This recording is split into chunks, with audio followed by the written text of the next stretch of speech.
Most people spend their entire career developing their expertise, their skills, their credentials, their results. But none of this matters if you lose the room in the first 7 seconds. Research shows that before you even said a single word, somebody has already decided whether or not they can trust you, whether they respect you, and whether they even want to keep talking to you.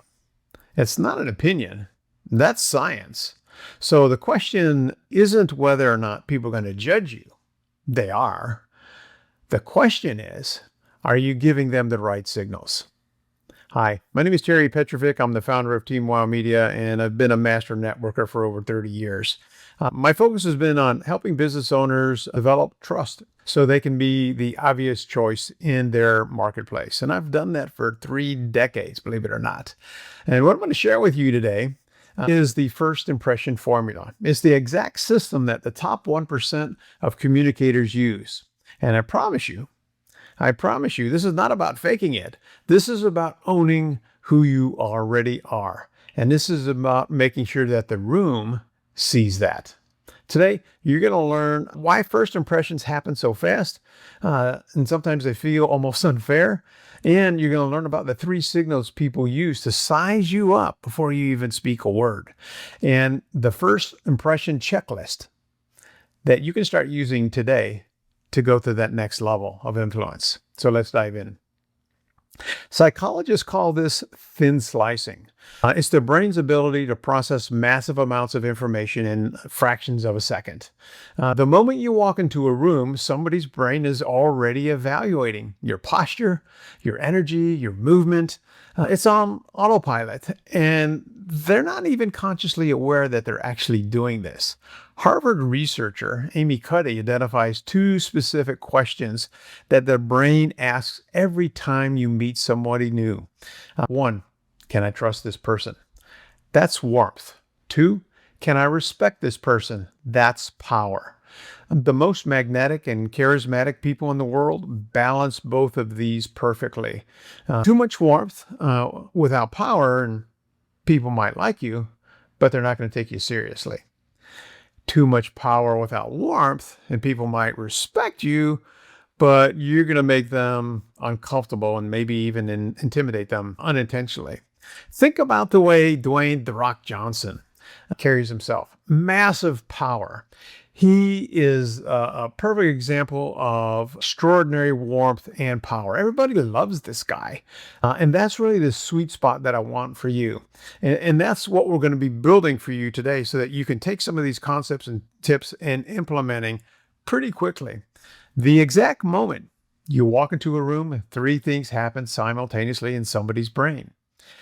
Most people leave these things to absolute chance. And from this day forward, my friend, you don't have to. Number 1, it's your posture. Standing up straight, that communicates certainty. Shoulders back, chest forward, moving with intention is so important. Be confident, but never rushed. Smooth is slow. Smooth is powerful. That's really what I want you to remember. People who move like they're in a hurry signal anxiety. People who move with intention signal authority. Let me repeat that. Move with intention, not urgency. Number 2, eye contact. Too little eye contact makes you look nervous. Too much eye contact makes you look a little aggressive. The sweet spot is holding eye contact for 2 or 3 seconds and then breaking naturally. And when you do that, it creates a connection without intensity. A strong eye contact is one of the most underrated leadership skills that I've actually ever seen. And you can practice it. It's just a muscle that you just need to be focused on it and repeat it over and over and over again. Number 3, and this one surprises people. Most people have never thought about their voice as a first impression tool, but it is one of the most powerful instruments that you own. Think about Robert Downey Jr. He never rushes a sentence. Everything he says lands with weight. The intentionality of his voice tells you exactly who he is before the content even registers. The art of vocal control is different and isn't really about sounding that unique. It's about slowing down slightly, dropping your pitch slightly, letting your words land before you move on to the next one. Your voice should feel like a handshake, not a fire hose. If this resonates with you so far and, it's making sense, go ahead and hit that like button and subscribe right now, because I'm going to be delivering lots of content like this. And liking it tells me you want to receive more content like this, and I'm happy to deliver on that. So let's jump into the charisma formula. Here's the question I get asked probably more than anything else. Can charisma actually be learned? Absolutely. And here's the proof. Steve Jobs, he was not a naturally charismatic person. You look at some of his early interviews, and they show much more awkwardness and stiffness as a communicator. But he studied presence. He rehearsed his pauses, his eye contact, his movements on stage. And by the time he walked out, giving an Apple keynote, nothing was accidental. Everything was intentional. The foundations of charisma can be learned. They are a repeatable skill. Now, let's talk about small talk. I know some of you just cringed when I said that, but small talk is not a talent. It's a skill. Behavioral research Vanessa Van Edwards found that the best conversationalists don't ask more questions. They just ask better questions. Instead of meeting somebody and say, "What do you do?" which is forgettable, try this. What are you working on right now that's got you most excited? That one question. The entire dynamic of the conversation changes. It opens people up. It makes you memorable, because you weren't just one of those people who are just kind of like being generic. You asked something specifically about them, and people care about themselves more than anything else, right? And that's networking 101. And it works every single time.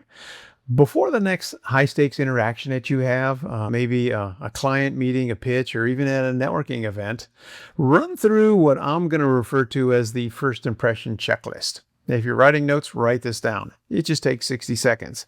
When you rehearse this, it absolutely changes everything. Number 1, posture. Shoulders back, chest forward. Are you moving with intention? Number 2, energy. Are you rushed or are you deliberate? Slow down before you walk in. And number 3, it's your face. Is it relaxed or is it open? Are you approachable or are you intense and wound up a little bit too tight? Being tense is not attractive, and it says, "I'm uncomfortable and I really don't belong here," before you even open your mouth. Number 4, that's your voice. Are you planning to speak with purpose, or are you letting your nerves speed you up? Check number 5, your opening question. Have you got one ready? Not, what do you do? Think about something that's better. Something that makes people stop and think. It's about the story.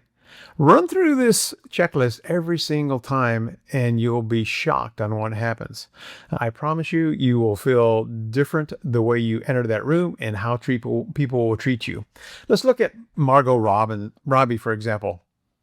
She's not one of the loudest people that walks into a room, but she commands attention wherever she goes. She moves deliberately. She uses eye contact strategically, and she controls her facial expressions. Nothing is accidental. Everything is intentional. Managing your presence isn't about vanity. It's about strategy. And here's what I want you to remember from today's discussion. First impressions aren't luck. They're learnable. They are a repeatable skill. And when you engineer them, you build trust faster. Respect comes easier. Conversations go deeper. Doors open that used to stay closed. From this day forward, my friend, when you walk into a room, posture, eye contact, voice, checklist, you're going to own it, because whether you realize it or not, people are already making decisions about you. Make sure you're giving them the right reasons and the right signals. If you want to go deeper on charisma, on leadership presence, and how to become the obvious choice in your marketplace, subscribe to my channel here. We drop content like this multiple times a week for business owners and leaders who are serious about their growth. Put a 1 in the comment below, and I will respond to each and every one of your questions. This is something I'm very passionate about. I love teaching, coaching, and training people to get to that next level. Have a question about impressions or small talk? Leave it below. I will answer each and every one of those. And remember this, when you meet somebody new, respond with charisma. Own the room. I'll see you in the next video. Bye-bye for now.